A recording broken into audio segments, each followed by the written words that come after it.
Hello friends, कैसे हैं आप सब। Welcome back in my YouTube channel Renu academy. आज की वीडियो में हम स्टार्ट करने जा रहे हैं 12th क्लास का चैप्टर नंबर 3 जो हमारा change in profit sharing ratio से रिलेटेड है। इससे पहले हमने 2 चैप्टर कंप्लीट कर चुके हैं अपने फंडामेंटल और पार्टनरशिप से रिलेटेड एंड गुडविल का जो चैप्टर था। होप सो आपने दोनों चैप्टर को कर लिए होंगे। अगर नहीं किए हैं तो वीडियो मेरे पास में प्लेलिस्ट है क्लास 12 की, वहां से जाके आप देखिए। यूट्यूब चैनल पर दी हुई है पूरी प्लेलिस्ट, आप फॉलो कीजिए, आपको सब कुछ क्लियर हो जाएगा, अच्छे से सारे कॉन्सेप्ट समझ आ जाएंगे। वीडियो को एंड तक जरूर देखना और इससे रिलेटेड आगे भी वीडियो आएंगी, वो भी अच्छे से ध्यान से देखना, आपके सारे डाउट्स क्लियर हो जाएंगे। फिर भी कोई डाउट रहता है तो मेरा टेलीग्राम चैनल है, आप उसे ज्वाइन कर लीजिए, वहां पर आप कमेंट करके पूछ सकते हैं। वीडियो पर भी कमेंट करके आप मुझसे पूछ सकते हैं जो भी आपको डाउट आता है। चलिए स्टार्ट करते हैं आज की वीडियो। हमारा जो सबसे पहले हमने फंडामेंटल और पार्टनरशिप में भी पार्टनरशिप की डेफिनेशन की थी, वो आपको पता होगी। पार्टनरशिप की डेफिनेशन क्या होती है, एक बार हम फिर देख लेते हैं पार्टनरशिप क्या होता है। पार्टनरशिप क्या होता है? Partnership is the relation between the person who agreed to share the profit of the business carried on by the all or any of them acting for the all. मतलब एक relation होता है persons के बीच में जो कि agree होते हैं शेयर करने के लिए प्रॉफिट, ठीक है, जो बिजनेस उनके द्वारा चलाया जाता है उससे जो प्रॉफिट होता है उसको, ठीक है, जो, और दूसरा वो चाहे उससे कैरी कर रहे हैं या फिर उनकी तरफ से कोई और एक्ट कर रहा है उसमें। ओके, इसकी definition section number 4 of Indian partnership act 1932 में दी हुई है। याद रखना है, Indian partnership act 1932 and section number 4 MCQ में पूछ लिया जाएगा। पार्टनरशिप क्या होता है? पार्टनरशिप एग्रीमेंट क्या होता है? इसका जो है टर्म्स पूरा एग्रीमेंट में होता है। इसका एग्रीमेंट डिफाइंस होता है the terms of the relationship among the partners and wherever there is the change in the terms of the agreement it result in reconstitution of the firm.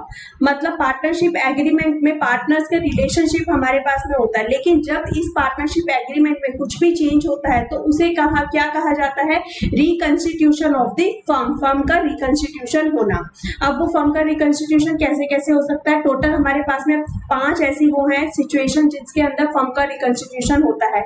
याद रखना, partnership का dissolution होता है। यहाँ पर क्या लिखा है? जो एग्जिस्टिंग पार्टनर है वो हमारे पास में उसका रिकंस्टिट्यूशन होता है फर्म का, ठीक है। Existing partner comes to end. जो पार्टनरशिप एग्रीमेंट है, जो एग्जिस्टिंग जो अभी चल रहा है वो हमारा एंड हो जाता है और new agreement comes into existence और हमारा न्यू एग्रीमेंट बनता है, एग्जिस्टेंस में आता है वो, ठीक है। लेकिन जो फर्म होती है वो हमारी कंटिन्यू ऐसे ही चलती रहती है। अब कौन कौन सी सिचुएशन है जहां पे फर्म का कंस्टिट्यूशन होता है? नंबर 1, जब हमारे पास में प्रॉफिट शेयरिंग रेशो के अंदर चेंज होता है। नंबर 2, पार्टनर्स का एडमिशन होता है, कोई न्यू पार्टनर आता है पार्टनरशिप फर्म में।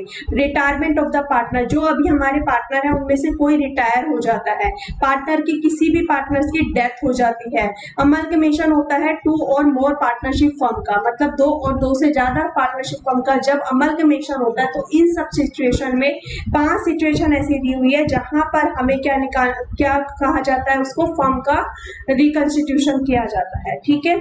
समझ आ गया ये आपको? नेक्स्ट आता है इसके अंदर हम देखते हैं change in profit sharing ratio. सबसे पहला हमने पढ़ा change in profit sharing ratio. अब change in profit sharing ratio among the existing partner पढ़ेंगे हम, मतलब जो अभी हमारे पास में एग्जिस्ट में है। अगर एक फर्म के अंदर अभी हमारे पास में ए, बी और सी ये 3 पार्टनर है तो इसके अंदर इनकी जो प्रॉफिट शेयरिंग रेशो है अभी हमारे पास में दे रखी है रेशो 1:1:1, लेकिन हम इसको चेंज करके 3:2:1 कर देंगे तो हमारे पास में क्या होगा ये इसमें बताया है, ठीक है। क्या है यहाँ पर दे रखा है? अगर हमारे पास में ये चेंज हो जाती है 3:2:1 तो इस सिचुएशन में हमें कैसे करना है? इसमें दे रखा है कि ना जब एग्जिस्टिंग पार्टनर जो है, ठीक है, वो क्या करते हैं? एग्री करते हैं share profit and loss in the ratio of the different from the earlier agreed.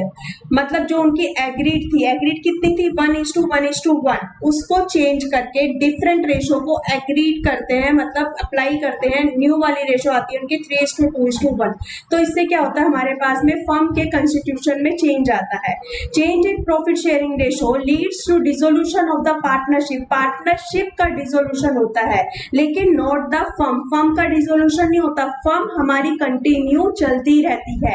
Because the existing partners agreement ends and the new partnership agreement comes to the effect, ठीक है। नेक्स्ट आता है हमारे पास में इसमें हम देखेंगे कि adjustment for change in profit sharing ratio. Profit sharing ratio में जब चेंज होता है तो उसके लिए कौन कौन सी एडजस्टमेंट हमें करनी पड़ती है। टोटल 5 एडजस्टमेंट आपको दी हुई है जो हमें करनी पड़ती है। फर्स्ट आता है हमें क्या निकालना है, फर्स्ट डिटरमाइन करना हमें सैक्रिफाइसिंग रेशो और गेनिंग रेशो। सेकंड हमें करना है गुडविल का ट्रीटमेंट क्या होगा, ये हम देखेंगे। थर्ड हमारे पास में आएगा ट्रीटमेंट क्या होगा किसका, रिजर्व का, एक्यूमुलेटेड प्रॉफिट और लॉसेस का। उसके बाद आता है revaluation of the asset and reassessment of the liabilities. Assets का रिवैल्यूएशन कैसे करना है, लायबिलिटीज का रीअसेसमेंट कैसे करना है। फिफ्थ नंबर पे आता है adjustment of the capital. Capital की एडजस्टमेंट आप कैसे करोगे, यानी कि ये टोटल 5 सिचुएशन है। पांचों सिचुएशन हम पढ़ेंगे, अच्छे से कैलकुलेट करेंगे। हर एक टॉपिक पर आपको सेपरेट वीडियो मिलेगी, आपको अच्छे से करना है, उससे रिलेटेड मैं क्वेश्चन कराऊंगी, अलग से आपको प्रैक्टिस करनी है क्वेश्चन की। कुछ भी डाउट आता है आप मुझसे कमेंट करके पूछना। तो अभी हमारा फर्स्ट टॉपिक स्टार्ट होने वाला है कि सैक्रिफाइसिंग और गेनिंग रेशो। सैक्रिफाइसिंग और गेनिंग रेशो हमें कैसे निकालनी है। Change in profit sharing ratio means the profit shares of the one or more partner decreases while that of the other partner increases. मतलब कि change in profit sharing ratio का मतलब क्या होता है कि जो हमारे पास में एक और एक से ज्यादा पार्टनर्स का प्रॉफिट शेयरिंग रेशो क्या होता है, डिक्रीज होता है। जो उनका प्रॉफिट का शेयर होता है जो उन्हें मिलता है वो क्या हो जाता है, कम हो जाता है, और दूसरे पार्टनर्स को उनका क्या हो जाता है, वो बढ़ जाता है। तो इसे हम क्या कहते हैं, change in profit sharing ratio कहते हैं।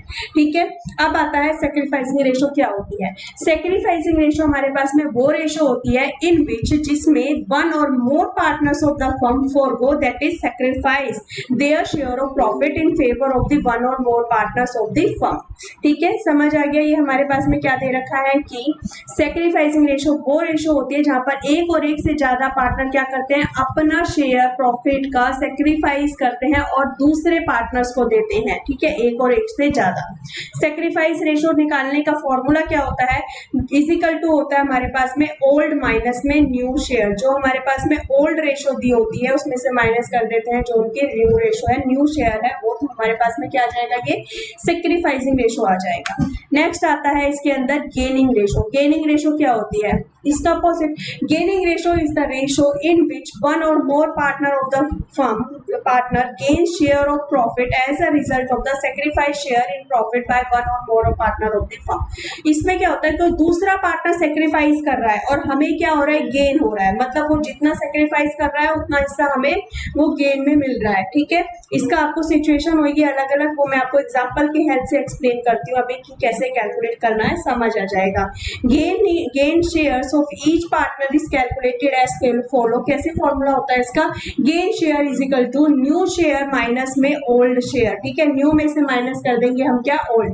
The purpose and importance of calculating the sacrificing ratio and gaining ratio to determine the amount of compensation goodwill that the gaining partner shall pay to the sacrificing partner. ठीक है, in case share of profit of one or of the partner increase, मतलब किसी भी एक भी partner का share of profit क्या हो रहा है, इंक्रीज हो रहा है या फिर डिक्रीज हो रहा है due to change in profit sharing ratio की वजह से।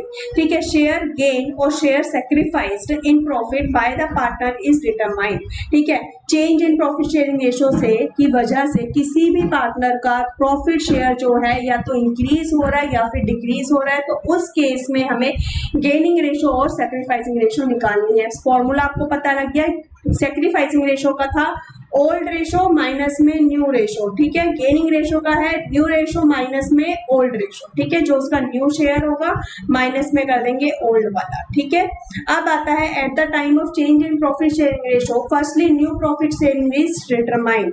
जब भी change in profit sharing ratio होगा सबसे पहले आपको क्या निकालना है, न्यू प्रॉफिट शेयरिंग आपको क्वेश्चन में निकालना है। क्या निकालना है, new profit sharing ratio.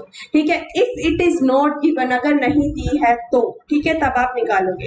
Thereafter sacrificing ratio of the partner whose share in profit has decreased and gain ratio for the partner whose share in profit has increased is determined।